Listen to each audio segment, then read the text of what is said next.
महाराष्ट्रातील पंचायत समिती आणि जिल्हा परिषद यांचं बिगुल वाजता सर्व पक्ष सरसावले। तिकडे बिहार विधानसभेची निवडणूक लागलेली असतानाच महाराष्ट्रात स्थानिक स्वराज्य संस्थेची घोषणा म्हणजे राजकीय दिवाळी सुरू झाली। निवडणूक आयोगानं पत्रकार परिषद घेत याबद्दल माहिती दिली। आतापर्यंत स्थानिक स्वराज्य संस्था हा विषय राज्यापुरता मर्यादित होता, मात्र गेल्या काही वर्षात बदललेले समीकरण पाहता महाराष्ट्राचा विचार राज्य पातळीवर न होता देश पातळीवर होता। महाराष्ट्राच्या स्थानिक स्वराज्य संस्थेची यंत्रणा थेट केंद्रातून हलत असल्याचं स्पष्ट होतं। स्थानिक स्वराज्य संस्थेबाबत सध्या महाराष्ट्राचा कौल कुणाच्या बाजूने आहे? उद्धव ठाकरे यांनी घेतलेली सभा महाविकास आघाडीच्या कितपत फायद्याची ठरणार आहे? आत्मनिर्भर भारत झाला, आता आत्मनिर्भर भाजप बनवण्याचा अमित शहा यांचा संकल्प सत्यात उतरवू शकतो का? सध्या निवडणुकीच्या पार्श्वभूमीवर महाराष्ट्रात काय सुरू आहे आणि काय घडू शकतं याबद्दल आज आपण जाणून घेऊया सविस्तरपणे। अमित शहाने जाहीर भाषणामध्ये सांगितलं, केंद्रात आणि राज्यात जरी भाजप सरकार असलं तरी मी यावरून आनंदी आहे। मला ट्रिपल इंजिनचं सरकार हवंय। राज्यात, केंद्रात आणि स्थानिक स्वराज्य संस्थेत तिन्हीकडे फक्त आणि फक्त एक हाती भाजपच असायला हवा। भाजपला आता महाराष्ट्रात कुबड्यांची गरज राहिली नाही। भाजप एकटा समर्थपणे महाराष्ट्र जिंकू शकतो। अमित शहा यांनी केलेले हे वक्तव्य राजकीय चर्चांना उधाण देणारं ठरलं। मात्र क्षणाक्ष देवेंद्र फडणवीस यांनी या चर्चेला वेगळं वळण लागू नये यासाठी सावरासावर केल्याचंही स्पष्ट दिसतं। कुबड्या म्हणजे विरोधक आहे, मित्रपक्ष नव्हे। मित्रांना कुबड्या म्हटल्या जात नाही असं काहीतरी त्रोटक समजावून सांगण्याचा प्रयत्न केला असला तरी सर्वांना लक्षात आलेलं की अमित शहा यांचा रोग कुणाकडे होता। हे फक्त वक्तव्य होतं की निवडणुकी अगोदर अजित पवार आणि एकनाथ शिंदे यांना दिलेला इशारा? हे समजणं महत्वाचं। 2014ला जेव्हा युतीवरून भांडणं झाली तेव्हा विधानसभेत माघार घेऊन नंतर भाजपने स्वतःचा मुख्यमंत्री बसवला।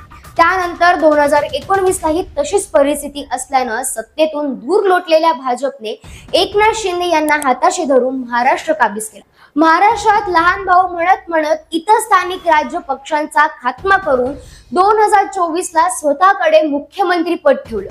आता एक हाती स्थानिक स्वराज्य संस्था जिंकण्याचा हा अट्टहास इतर राज्य पक्षांसाठी किती घातक ठरतो हे वेगळं सांगायला नको।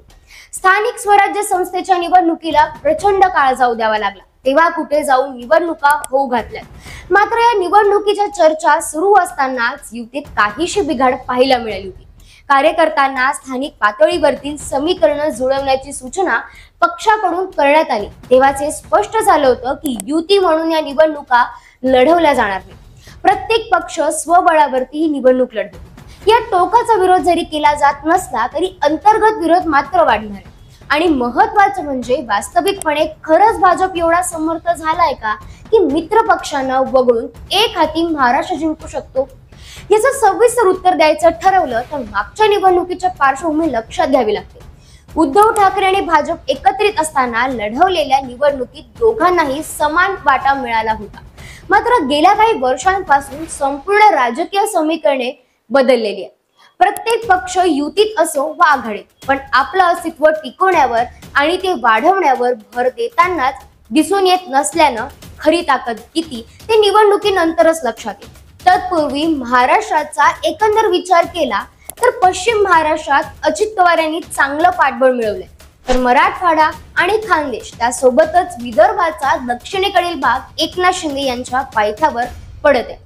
उर्वरित राहिलेला विदर्भाचा भाग केवळ भाजपच्या हातात असल्याचा दिसतो। मात्र महाविकास आघाडीचा जागोजागी असलेला विरोध आणि विधानसभेच्या दणदणीत पराभवानंतर कामाला लागलेल्या नेत्यांचा संपर्क युतीला नक्कीच जड जाणार हे मात्र निश्चित। याच पार्श्वभूमीवरती परवा उद्धव ठाकरे यांची सभा झाली। सभेत विशेष हायलाइट करण्यासारखे मुद्दे नसले तरी या सभेचा इम्पॅक्ट आणि केलेले वक्तव्य निवडणुकीच्या पार्श्वभूमीवर महत्वाचे आहे। उद्धव ठाकरेंच्या सुरुवातीपासूनच कल हा स्वबळावर आणि एक हाती सत्ता मिळवण्यावर होता, भले ते तेव्हा भाजप सोबत असो किंवा आता काँग्रेस सोबत। ठाकरे यांना मुंबई महत्वाची आहे, पण गेल्या काही महिन्यापासून काँग्रेसच्या नेत्यांची विधाने पाहता जर महाविकास आघाडीने एकत्रपणे ताकद लावली तर काँग्रेस आपला झेंडा मुंबई महापालिकेवरती रोवणार असल्याचं स्थानिक नेत्यांनी स्पष्ट केलं। याला ठाकरे यांनी कडकडून विरोध केला असला तरी जर महाविकास आघाडीने एकत्रित काम केलं तर मात्र तिन्ही पक्षाच्या विचारानेच मुंबई महापालिकेवर सत्ता मिळणार आहे। यात उद्धव ठाकरे यांचा वाटा किती असेल हे वेगळं सांगायला नको। त्यांना सत्तेपासून आणि मुंबईपासून वेगळा ठेवण्यातच काँग्रेसची भलाई आहे। दरवेळेप्रमाणे याही वेळी विधानसभेचा निकाल जाहीर झाल्यानंतर पराभूत पक्षांकडून इलेक्शन कमिशनवरती बोट दाखवलं गेलं। गेल्या काही महिन्यांपासून राहुल गांधी यांनी वज्रमूठ बांधली आणि सर्व नेत्यांना सोबत घेऊन फेक वोटिंग आणि फेक वोट चोरी हा मुद्दा हायलाइट केला। निवडणूक आयोग कसा विकला गेलाय, तो सत्ताधाऱ्यांच्या इच्छेनुसार कसा वागतो हे पटवून देत एकाच पत्त्यावरून अनेक मतदारांची नोंदणी असेल किंवा जे मतदार अस्तित्वातच नाही ते मतदान करून गेले याचे पुरावे असतील। निवडणूक आयोगाने यावरती वेळोवेळी भाष्य करून मुद्दे खोडून काढले असले तरी राहुल गांधी यांनी जनतेच्या दरबारात हे मुद्दे पेटवून देण्यात यश प्राप्त केले। त्यामुळे जर भाजप निवडून आला किंवा महायुतीला अधिकच्या जागा मिळाल्या तरी निवडणूक आयोगावर हे खापर फुटून पारदर्शक निवडणूक प्रक्रियेवरती प्रश्नचिन्ह उभं राहणं हे मात्र निश्चित। उद्धव ठाकरे यांनी त्यांच्या सभेत कार्यकर्त्यांना स्पष्टपणे सूचना दिल्या की आपण स्वतः आपल्या आपल्या मतदारसंघात जाहीर झालेल्या मतदार याद्या तपासाव्यात, त्यात काही शंका असल्यास निवडणूक आयोगाकडे दाखव्यात। त्यानंतर मतदानाच्या दिवशी आपला एक कार्यकर्ता पोलिंग एजंट मतदान केंद्रावरती उभा राहील, जो मतदार त्याचे नाव, गाव ही सर्व माहिती तपासूनच त्याला मतदान करायला आत जाऊ देईल। आता या गोष्टी जरी वरचेवर मतदारांच्या सोयीच्या किंवा पारदर्शक निवडणूक होईल अशा दिसत असल्या तरी एक मुद्दा जो कायम चर्चेत असतो तो म्हणजे ईव्हीएम हॅक होणं। यावरती तरी अजून कुठलाही ठोस पुरावा किंवा यंत्रणा सापडलेली नाही जी याला रोखू शकेल। ईव्हीएम हॅक होऊ शकतं की नाही हा मोठा चर्चेचा विषय। काहींच्या मते याचं उत्तर हो असं आहे तर काहींच्या मते नाही असं आहे। दिवसेंदिवस हा मुद्दा एवढा क्लिष्ट झालाय की अगोदर कोंबडी की अंड हा प्रश्न देखील त्याच्या समोर सोपा वाटावा।